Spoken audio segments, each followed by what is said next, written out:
We all maybe shared like our favorite foods at the moment. That's good.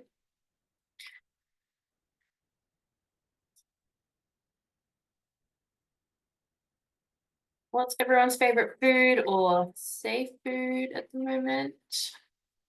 Pasta. Oh my God, pasta. Yes, that's like my forever safe food.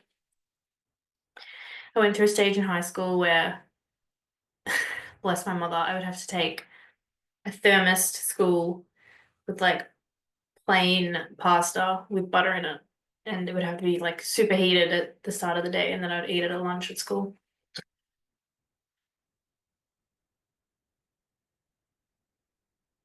Yes, honey is always good when you're sick.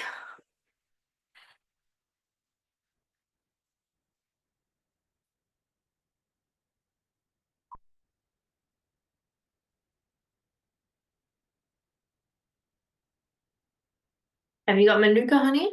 I mean, I think all honey is medicinal, but seen some pretty cool stuff from Manuka honey.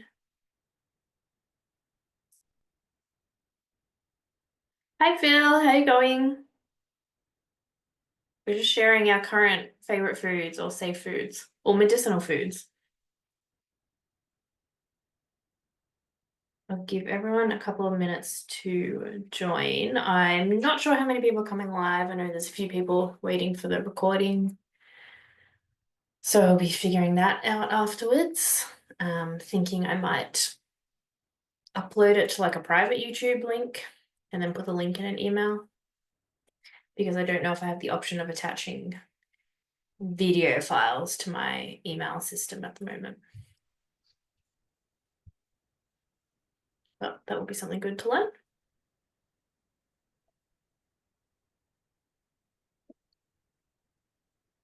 Hello, welcome. We're all just sharing our current favorite foods or safe foods.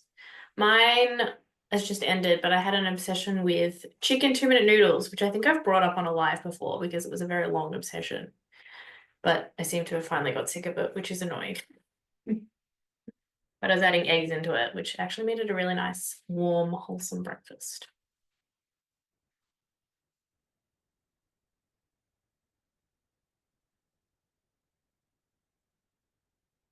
Thank you all for coming. Has anyone got any exciting weekend plans?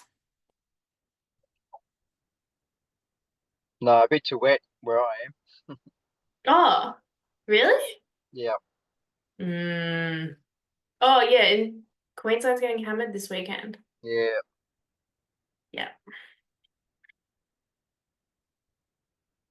Cool. Okay, I don't know if anyone else is coming, but that's okay. They can join.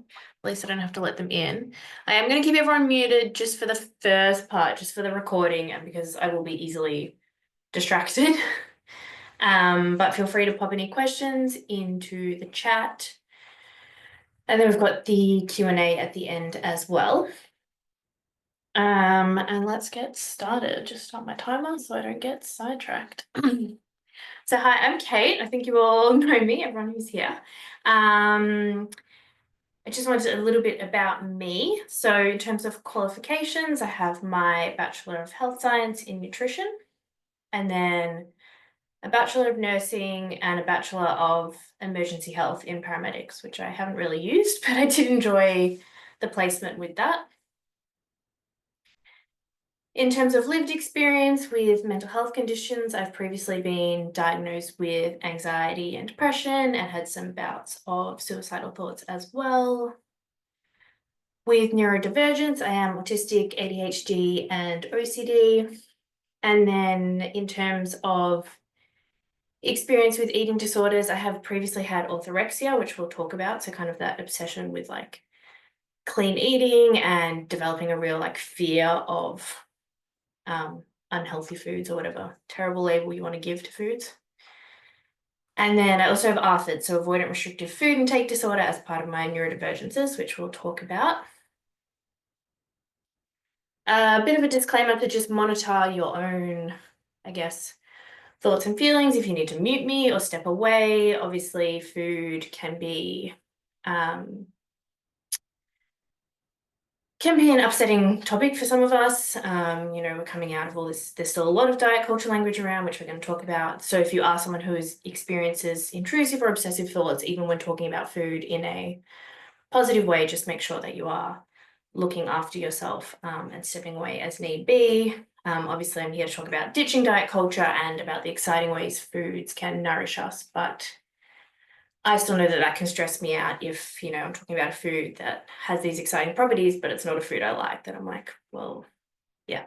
So, and also just a big disclaimer when I am talking about the interventions and the foods, I certainly don't do all of this on a daily or weekly basis. So keep that in mind as well. The information is going to be a mix of peer-reviewed research, and I will send out a reference list afterwards, and then some other sources. When it comes to food, the exciting thing about food as an intervention is that most foods have little to no side effects as long as there's no allergies or anything like that. So I just want to start with talking about ditching diet culture. So this doesn't mean that we can't acknowledge that some foods have more nutrients than others. I know this was a misperception that I had, and I think it's still a common misperception, that ditching diet culture means we're denying the cold hard science facts, but it doesn't have to be one or the other. Some foods definitely have more of some nutrients than others. That's just a fact. But we don't need to go this next step of labeling things as good or bad, because that can then stress us out anyway and kind of ruin the nutritional benefits of foods. I also want to talk about how the fact that when we demonize a food, that could be someone's only safe food, their cultural food, or it could be one of the only foods they can afford. And that can be really hurtful for someone to hear or be on the receiving end of. I know that when I hear people talk negatively about one of my safe foods, it makes me feel really shameful. It makes me feel inadequate. It makes me feel like a bad nutritionist. And the stress of that then limits me further in what I can convince myself to eat. So if someone,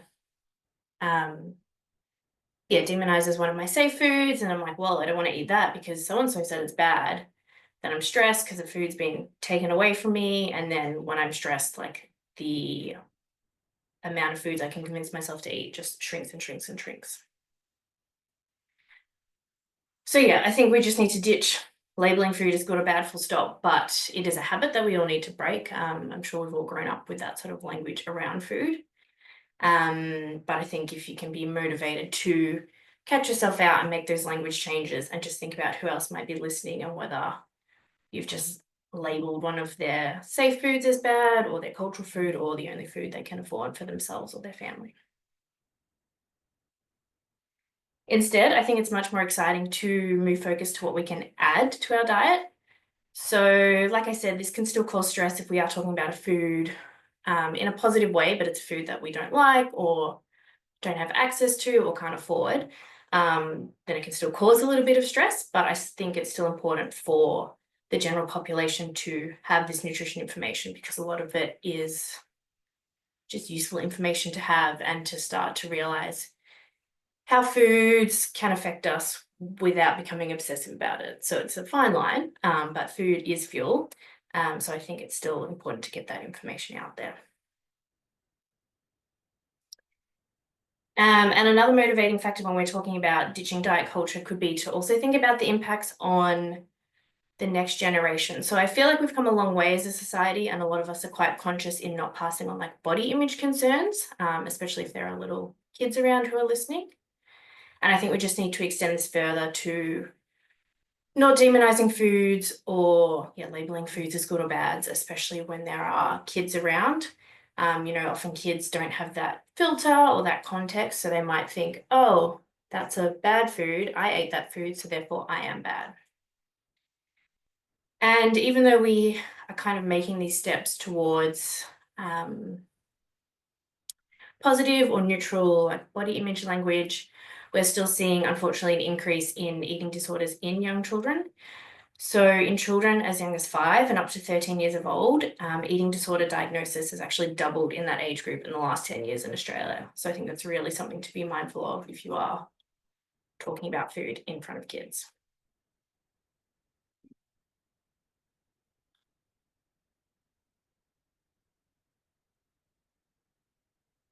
And then, of course, I want to talk about neurodivergent challenges. So neurodivergence is when you have a brain that works differently to the majority of other people. So what would often be referred to as neurotypical people. So one of the big challenges is sensory sensitivities. And I'm sure everyone here, neurodivergent or neurotypical, can relate to having sensory preferences and sensory aversions. So these just tend to be stronger and more distressing to neurodivergent individuals. It can be any of the five senses, and it can be related to the sensory aspect of the food, or it can also be related to the sensory impacts of the environment. I also want to talk about ARFID, which is avoidant restrictive food intake disorder.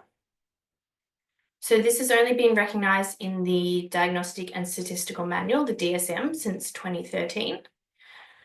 So it's generally not related to body image concerns, but can co-occur or overlap with other eating disorders or body image concerns. And it can be due to a fear of food or a lack of appetite or just a lack of interest in food. So this is something I've been learning about the last year or so, and something I've finally kind of recognized in myself, looking back at my childhood and my adulthood, and even now, just there are many, many times where I just wished that like eating just wasn't a thing that we had to do, especially something we need to do like 2 or 3 times a day or more. Obviously, with this selective eating and restrictive range of foods, there's a risk of nutrient deficiencies as well as fatigue and unintended weight loss as well. Another neurodivergent challenge can be the need for sameness. So we can see this a lot in those with ARFID, autistic individuals, and other neurodivergences. And on the flip side of that, another neurodivergent challenge can be the need for novelty. And we can see this, especially in those with ADHD. And this can then be a clash in those who, like myself, might be autistic and ADHD and need those predictable, safe foods, and then also get bored and need novelty. It can just make meal planning and organizing a bit difficult. Another thing with neurodivergence is that there is an increased co-occurrence. So if someone has one neurodivergence, they're more likely to have another as well. So we see this with things like OCD occurs at higher rates in those who are also ADHD or autistic.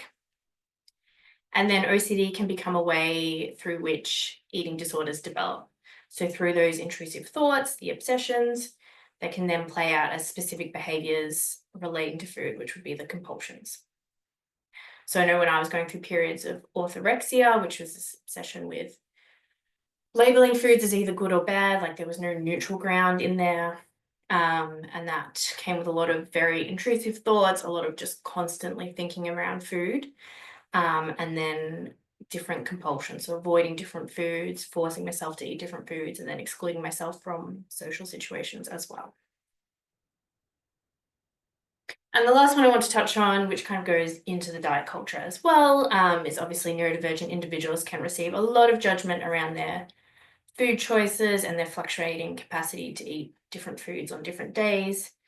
I've definitely experienced this myself. And unfortunately, I've also judged others, and that's something I'm really trying to undo and not do anymore.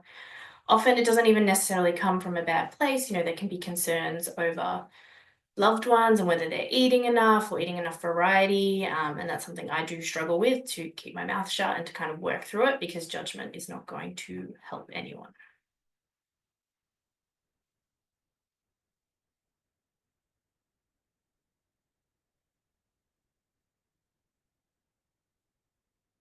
With the Mediterranean diet, so this is probably one of the most studied diets. There's quite a few research papers out, which I've included in the references. So there was a 2024, so last year, review paper that I found titled Diet Interventions for Depression, Review and Recommendations for Practice. And this was a really great paper because they looked at a whole bunch of different other studies and kind of took the conclusions out of that and looked at the quality of the research that was there. So one of the studies that this paper looked at was the SMILES trial, which I've been obsessed with for many, many years now, and was actually completed in Melbourne, where I'm from. So the SMILES trial took a group, or took was looking at depressed individuals and put them into two different groups. One group received social support and another group received a dietary intervention that was a modified Mediterranean style diet. And this ran for 12 weeks. At the end of the 12 weeks, they found that 8% of the social support group had gone into remission for their depression. And this was compared to 32% in the nutrition group were in remission after those 12 weeks. So it was quite a successful intervention. Overall, this review paper that from last year that looked at a whole bunch of different studies found that when you looked at groups of people who ate a really Mediterranean style diet compared to those who didn't eat kind of Mediterranean style, there was a 33% risk reduction in the development of depression. So what is the Mediterranean diet? When you look, depending on the sources you look at, the Mediterranean diet, you can get like lists of like serves of foods. I haven't included that because it varies depending on the source you look at, but also because I don't really find it helpful as someone who does experience a bit of stress around food. So I've just decided to speak about it instead of what it kind of includes on a daily basis and then what it includes on a weekly basis. So daily, it includes serves of fruit, vegetables, whole grains, dairy, and olive oil. And then weekly, so once a week, multiple times a week, it includes nuts and seeds, legumes, fish, poultry, red meat, alcohol, and extras. And like I said, multiple trials have supported this for improving mood.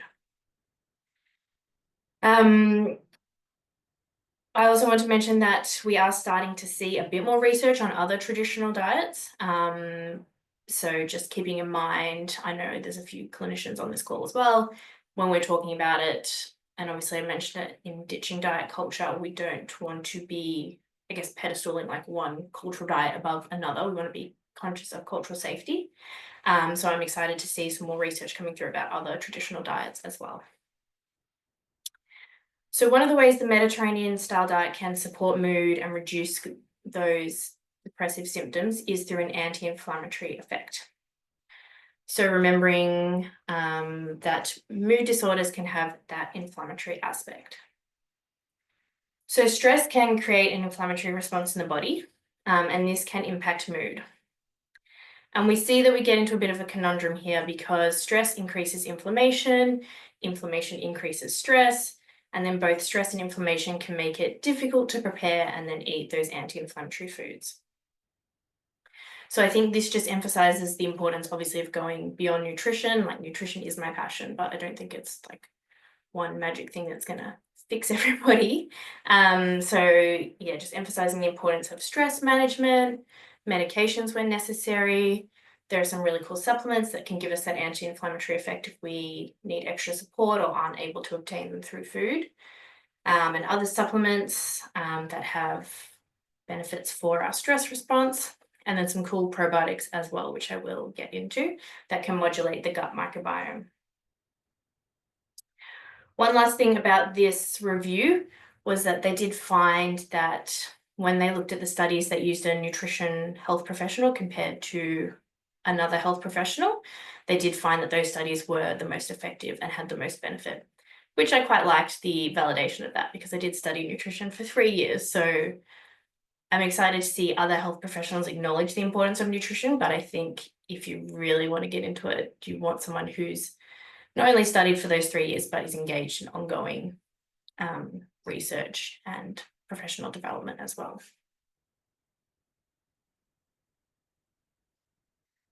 The thing I like about the Mediterranean diet is that it's not restrictive. So as you heard, there was lots of different food groups included there. So it's quite easy to modify to an individual. And it's also plant-based. So plants are going to feed our gut microbiome. And when the microbes feed, they ferment and they produce short-chain fatty acids. And these influence the gut-brain axis. And that has effects on the intestinal barrier as well as immune function. So keeping in mind that immune function is going to be really important for modulating or bringing down that inflammatory response. So I guess if you take nothing else away, just think about plant foods being anti-inflammatory. I also like that the Mediterranean diet includes a variety of proteins, so including fish, poultry, red meat, vegetarian sources, dairy, and eggs. I think like protein obviously provides our amino acids, but then different types of protein will provide different amounts of those key micronutrients as well, such as iron and zinc. And of course, the Mediterranean diet includes some quality fats such as olive oil, nuts, and dairy.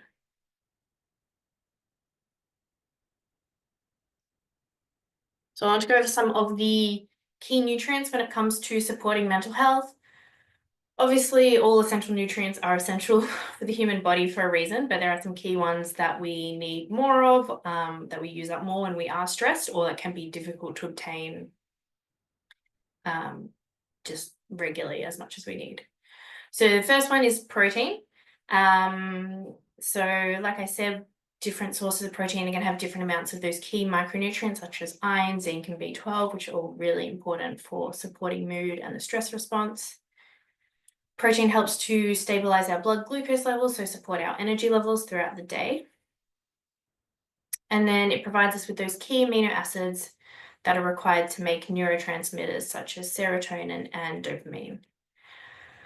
We also need protein to make enzymes, and this is required in many, many hundreds of processes in the body. And we also need enzymes to digest protein. So you can kind of see a little conundrum here as well, that if we have inadequate protein intake, then we're going to have less digestive enzymes, and then we're going to be able to digest protein less efficiently. And there are ways we can support this as nutritionists. We can supplement with digestive enzymes if required, or find easier sources of protein that aren't going to be as hard on the body to digest.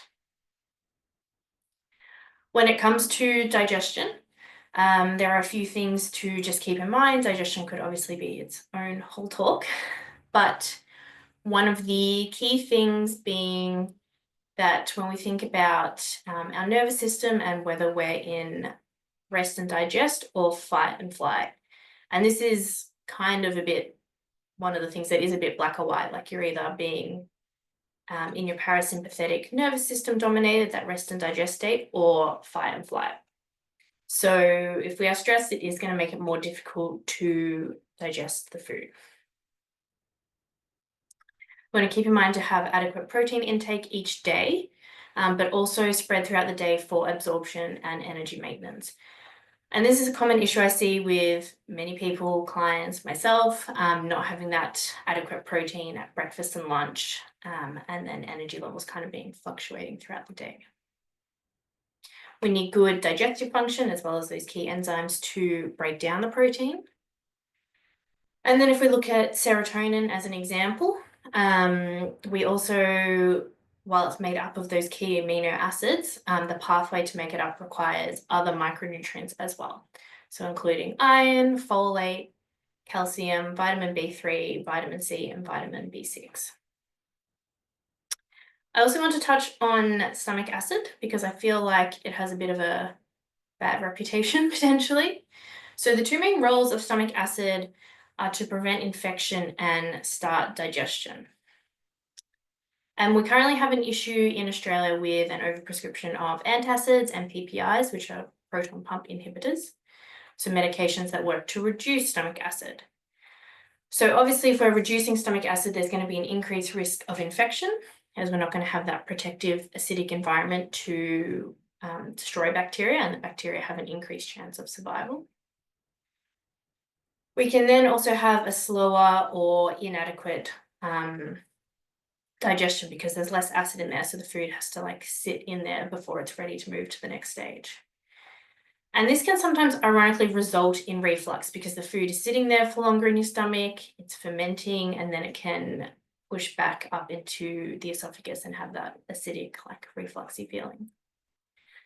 I actually had a client who was really struggling with reflux, wasn't at the point of being on PPIs, but was popping antacids many times a day. And I just asked him, I was like, would you be open to trying apple cider vinegar? He's like, yeah, we can try it.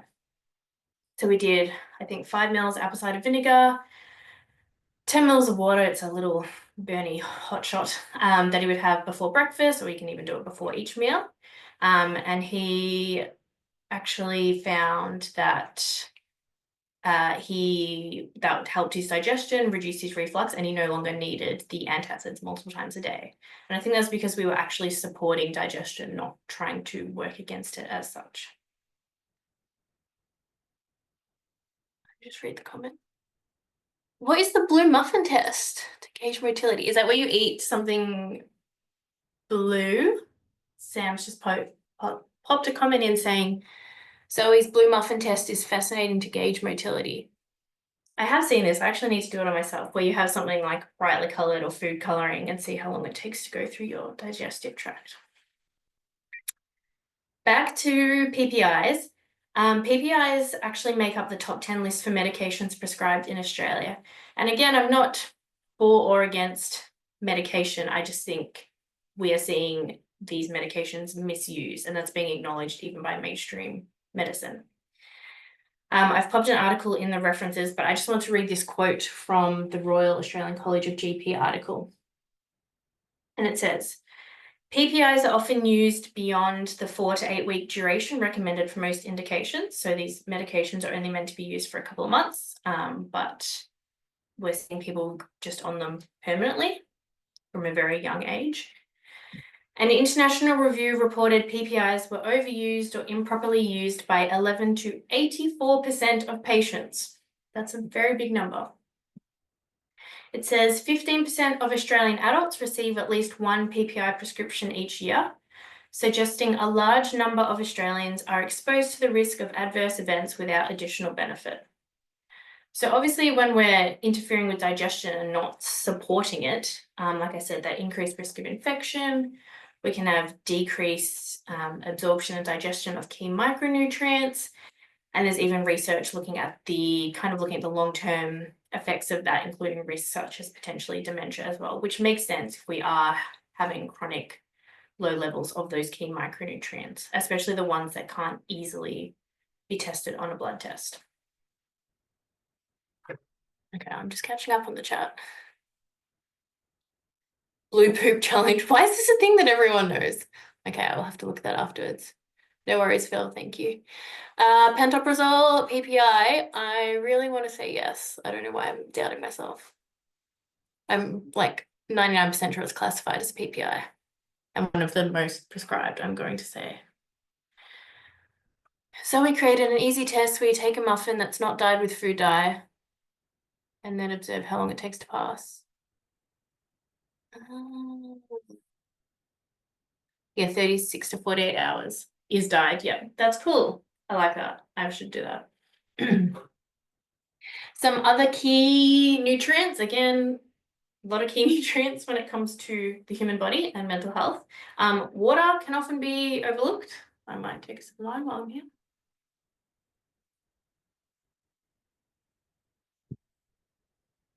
Magnesium is another one. Unfortunately, because we have quite a high demand for magnesium, especially during periods of stress, and because soils can be magnesium deficient, it can be a really useful one to supplement. Some others include taurine, inositol, and B vitamins. B vitamins, apart from B9 and B12, we don't really store the other B vitamins. So we actually kind of need that intake on a daily basis. And again, we use them up during periods of stress. They're also water soluble. So anything that increases urination is going to also push those B vitamins out of your body. So your caffeine and alcohol, particularly with increased alcohol usage, B1 can be used up as well and is often required in supplementation. Then I'll talk about probiotics, and this is a really cool trial and a really cool product. Obviously, I'm not allowed to talk about products or like product names, but there is only one product out there that has this combination. So there was a trial using probiotic strains compared to placebo. This was a 6-week trial, or they took the supplement for 6 weeks and then had 3 weeks with no supplementation. And it was comparing a placebo to a mix of probiotic strains. So it was Lactobacillus fermentum LF16, L. rhamnosus LR06, L. plantarum LP01, and Bifidobacterium longum BL04. So they took the probiotic or placebo for 6 weeks and then had 3 weeks of no treatment. And they tested, gathered information of the participants at 3 weeks, 6 weeks, and then after 3 weeks of no active treatment. And they found improvements in anger, fatigue, sleep, and depression. And the really cool thing about probiotics is that they have very little contraindications or side effects or interactions with other medications. So there's something I'm often very happy to prescribe over the counter. I work as a nutritionist retail assistant. Yeah, they just have very little interaction with other medications. So it can be a good one to prescribe after a 5-minute chat with someone rather than needing that full 50-minute consultation. And this is actually a supplement that I've just restarted myself on, and I do feel like it's helped with that sleep quality, and even probably the anger as well, which, yeah. Let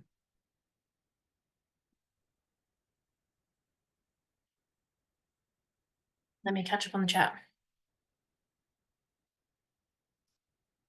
Yes, we can talk about that. I always find it interesting. I don't, I'm be very careful what I say on a recording. I just find it interesting when we don't have the long-term studies on the safety and efficacy of medications, and then we're told that they're safe to stay on long term. I don't, like, if the research isn't there, you can't really make those statements. That's all I will say. And there are other options. And I think with any medication, but if we go back to the reflux medications, it's important to have that discussion of, yeah, what are the risks? What monitoring do I need? So you can definitely monitor for iron, B12, and what was I was going to say? But also, like, what is the reason for the issue in the first place?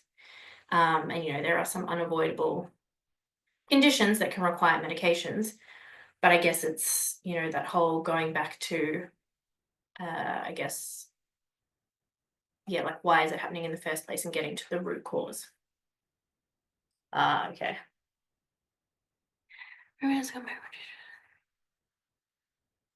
Perimenopausal gut microbiome changes. Yes, I haven't even heard of that. There's so many things when it comes to nutrition. That's cool. I wanted to talk about appropriate care and diagnoses. So like I said, I don't think nutrition is, just an end, going to fix everything. I think it's important to have a collaborative approach. When it comes to correct diagnoses, this could be anything from physical to psychological. So, if we take anemia as an example, that can be due to iron deficiency or B12 and B9 deficiency, or anemia of inflammation, in which case we're going to need to treat the inflammation to rectify that anemia. And, anemia sounds like a physical condition, but as someone who's had iron deficiency anemia, that was probably one of my most early severe mental health episodes, because I was just so tired and everything was so hard. So, physical and psychological are all interconnected. We're seeing a lot of adults now wondering if their anxiety and depression is actually neurodivergence. And I think it can just be life-changing to find out that you are neurodivergent and to then understand yourself better through that lens as well.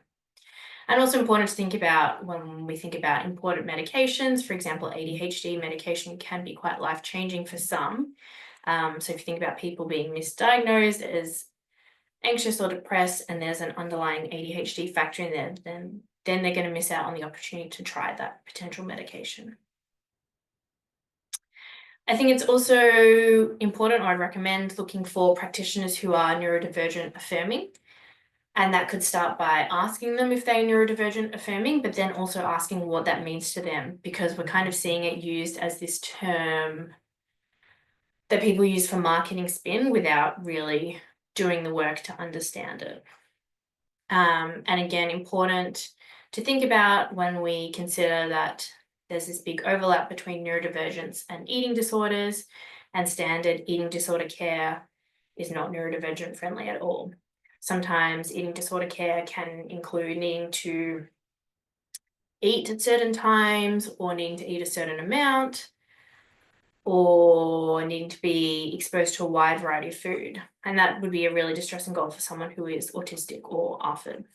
And I have this, I don't know what it's like. This was over 10 years ago now, I guess, but I had a placement on a pediatric ward when I was maybe only 20, so studying nursing. And one of my jobs one day, which was probably not appropriate, was assigned to watch this young girl with an eating disorder who was probably only 2 or 3 years younger than me, and I had to sit there and just watch her eat. And if someone had to sit and watch me eat, like, the stress would really get to me. So it's just, yeah, we're seeing it slowly change, but there's definitely not enough research there looking at that overlap between neurodivergence and eating disorders. Another thing we want in our holistic dream healthcare team is that they are trauma informed. So I think we all know what it's like, whether in our personal life or whether dealing with health professionals, what it's like when you're sitting across from someone who's not listening in a very empathetic way, or just going through a checklist of traumas but not giving you any feedback or just some supportive statements or acknowledgement about how hard that must have been. So yeah, trauma informed to me means that they're going to talk about your past and your traumas in an empathetic and listening way. And I think this is really important for a holistic and enjoyable is probably not the right word, for holistic treatment of things like anxiety, depression, burnout, addiction, and understanding that those coping mechanisms did provide self-protection at a time and that they're not a character flaw.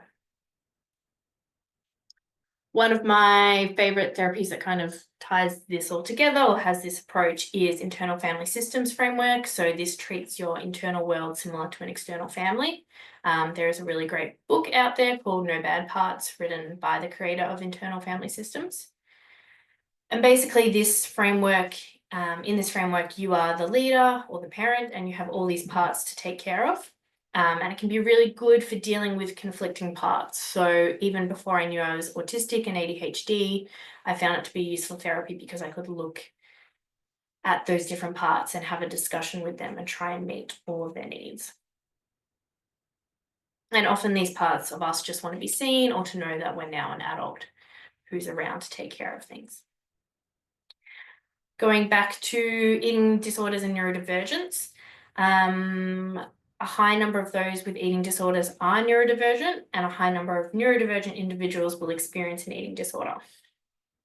And there was a very exciting paper that got a lot of hype, as it should, that came out towards the end of last year called Neurodivergence, Intersectionality and Eating Disorders, a lived experience-led review. And I've popped down the references as well.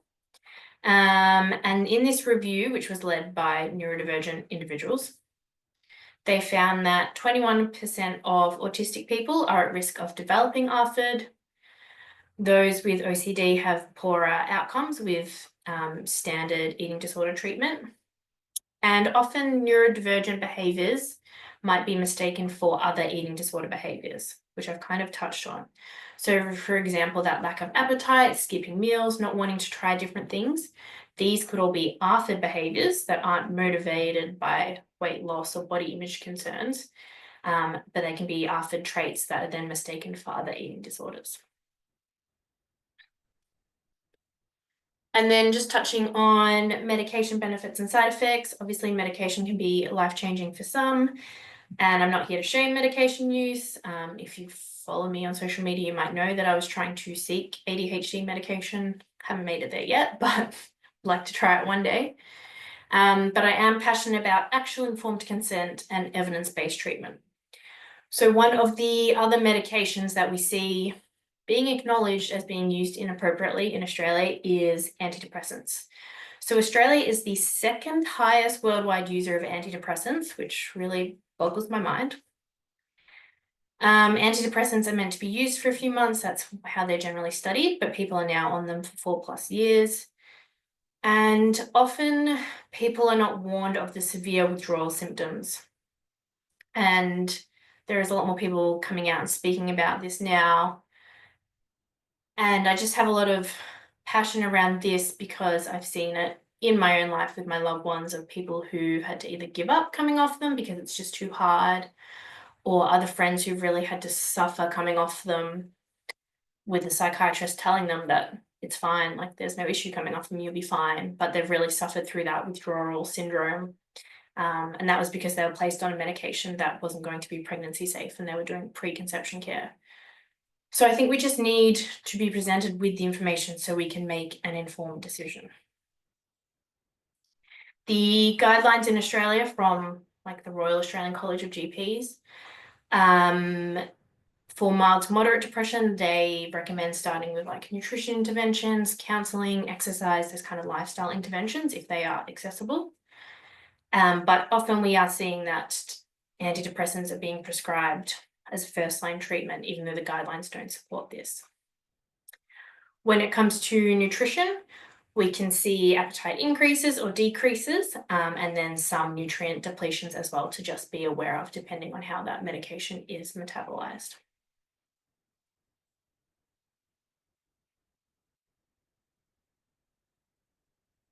I recently learned in the audiobook version you hear his actual clinical interactions. Oh, yes, Sam was talking about the book I just recommended, I think. Yes, there are some really cool real life transcripts. And I think there's some podcasts actually too, where you can have the audiobook version of the creator of Internal Family Systems Framework actually going through it with people, which I think can be a really cool way to see it and actually understand it, apart from doing it yourself. When it comes to lifestyle habits, let me just pause.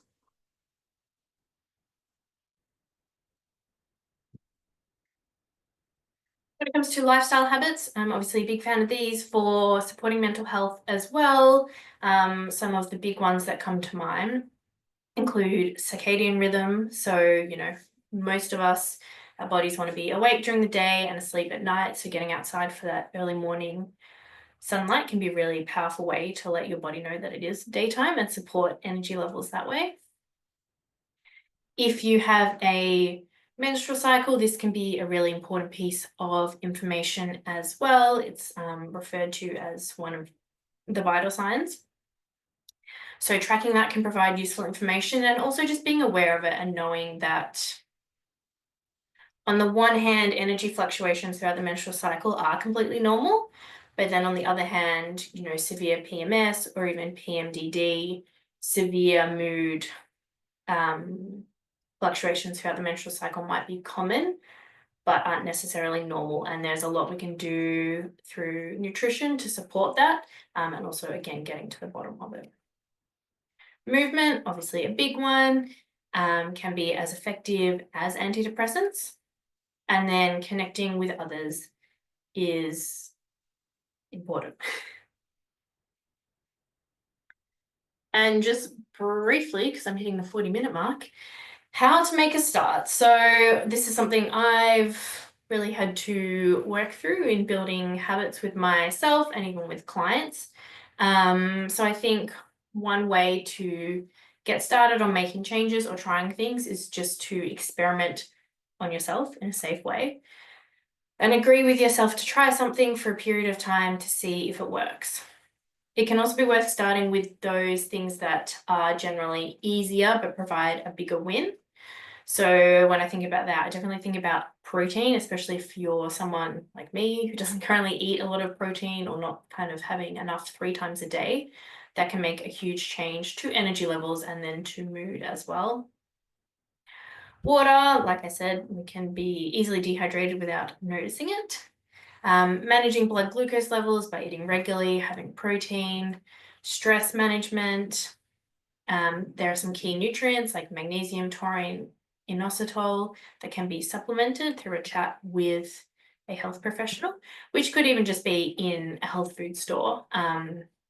Magnesium, depending on if you're on medications or not, sometimes it's easy for me to have a conversation with someone at the co-op where I work. And if they're not taking any medications and if they don't have any health conditions, it makes it quite easy to help them in the supplement section. And if I have any concerns or they are on medications, I might recommend something, but tell them not to open it until they run it by their GP or their pharmacist, because I can't check the interactions in the shop. But in a consult, I have databases that I can actually check for those interactions.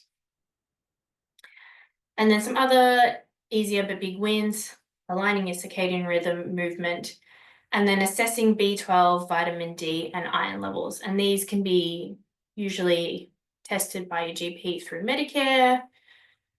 B12 and vitamin D can kind of be easily supplemented. Iron gets a little bit more complicated. You definitely want to be getting to the root cause of why there are low iron levels, whether that's increased demand or digestive issues or decreased intake, whatever that is. And then something useful for making changes can be to seek support. So whether that's through therapy or life coaching, through your GP, through a nutrition professional, or getting your loved ones involved, or communities on the internet. Just trying to find someone who can be your cheerleader and also keep you accountable in a supportive way. And just try one thing at a time. So something one of the review papers mentioned on the Mediterranean diet was literally like, just start small. You might increase legumes, starting with adding in 1 serve per week. That's an improvement. That's pretty achievable if you like legumes, or find one that you like. So it doesn't have to be big changes that aren't going to be sustainable once that initial motivation and excitement wears off. And if there is something you've heard today that you're excited about, so a new recipe or a new or you heard me mention a food that you really love, you can simply increase that. So, you might have a vegan recipe that's full of those plant foods that are going to feed your gut microbiome, or you might have a favorite way to have eggs, or be happy to have eggs every day. Then you can increase something you're already doing to try and get those benefits as well. And I think that is all I have to say, which feels like I've been speaking for like 2 minutes, not 43 minutes, but anyway. Does anyone have any questions? You can type, or you can talk, or you can turn your video on, whatever you like.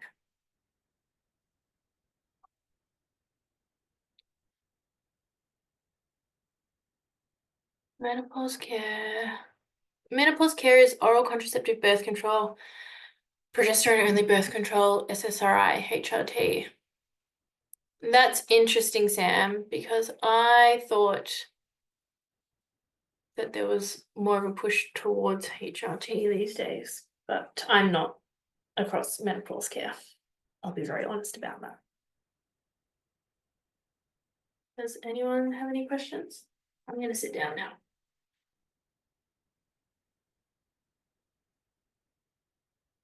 What's your favorite food or meal you'd recommend from the Mediterranean diet?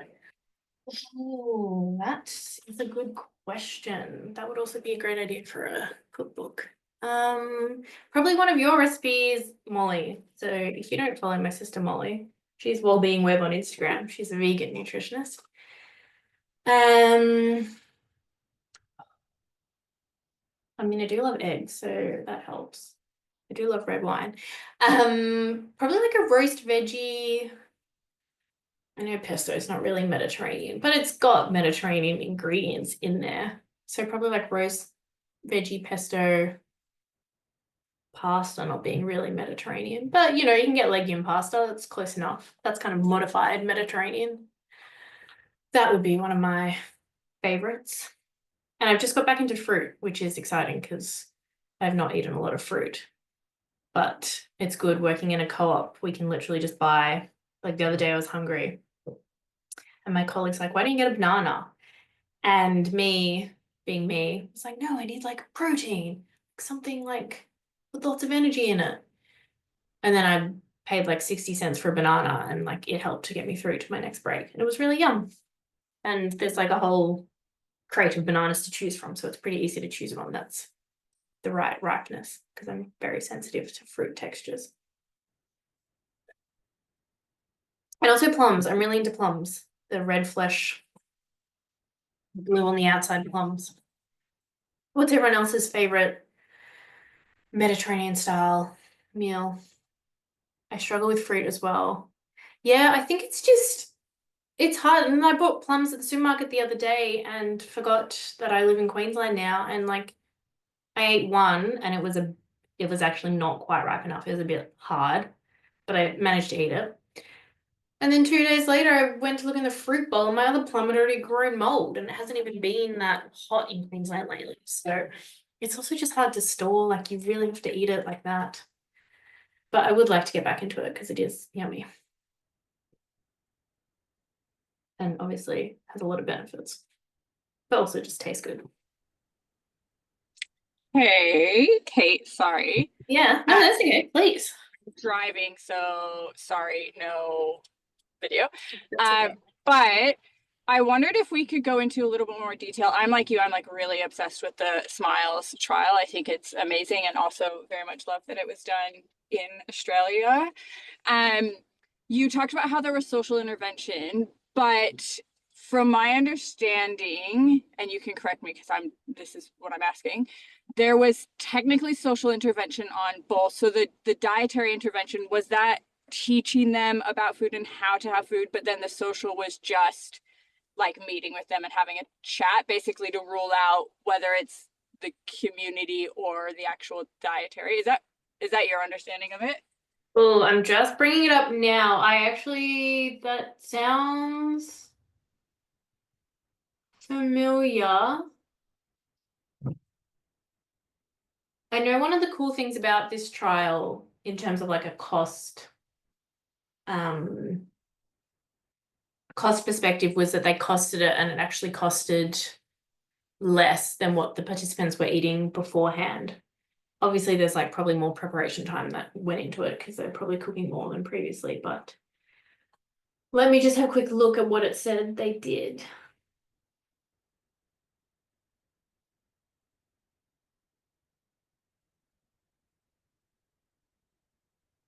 I can't see that they had social support in the dietary group, but they did have like dietary counseling and like motivational interviewing, goal setting, which you could kind of argue is a form of social support or like health professional support. I've already forgotten your question, Sam. Could you please repeat at the end? No, where'd you go? Oh, yeah, just that basically that like the social support really kind of was through both. One in a way where they were like meeting with them and teaching them about food. And so they had that interaction with another basically professional. But then the group that just got the social support was they just weren't shown the dietary stuff, but they still met with them and was like, how was your week? How are you doing? But through the Smiles trial, I think obviously Felice Jack has done a lot of amazing flow on work. Is there anything from that that stands out to you in particular from the Smiles trial? Like kind of your biggest takeaway? I actually think my biggest takeaway would be, I don't know if they met weekly. Did I read that somewhere?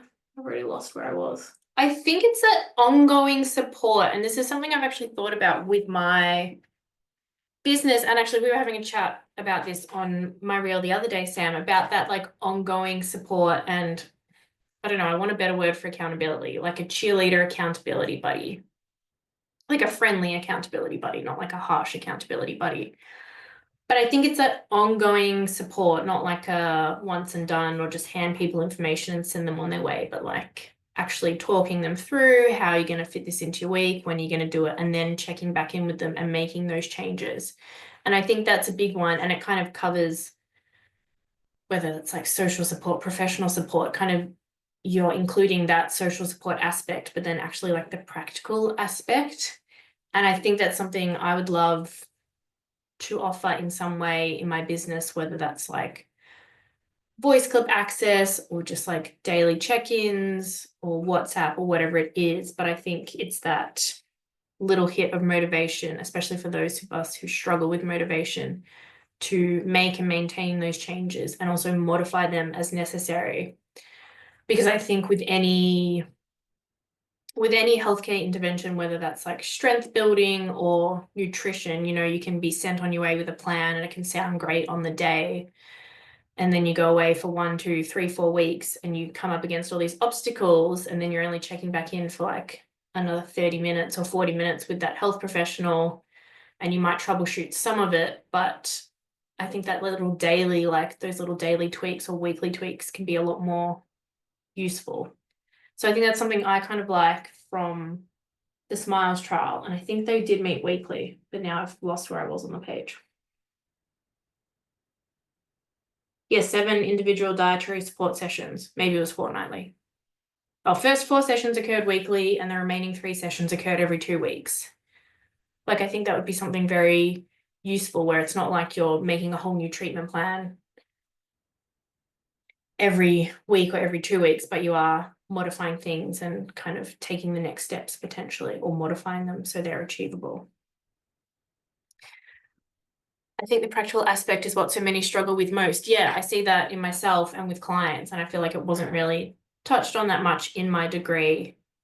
And I know it's something that I find really useful, is having that, like, and also having community sometimes too, sometimes not just a one-on-one, you know, having access to one-on-one support is great, but I think even sometimes having community, and sometimes the community can support you with like the professional or the mentor overseeing it as well. I'm kind of thinking about this both from like a business point of view, like I'm in a mentorship program for my business, but also from like a health point of view. I think it could be applied there as well, if that made any sense. Any other questions or thoughts?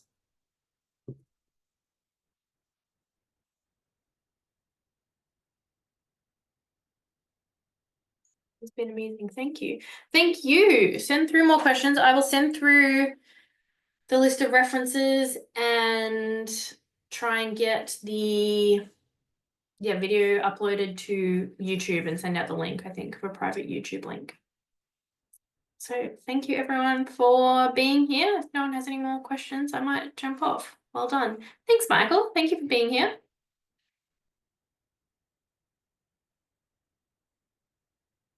Thank you. That was so helpful. You are welcome.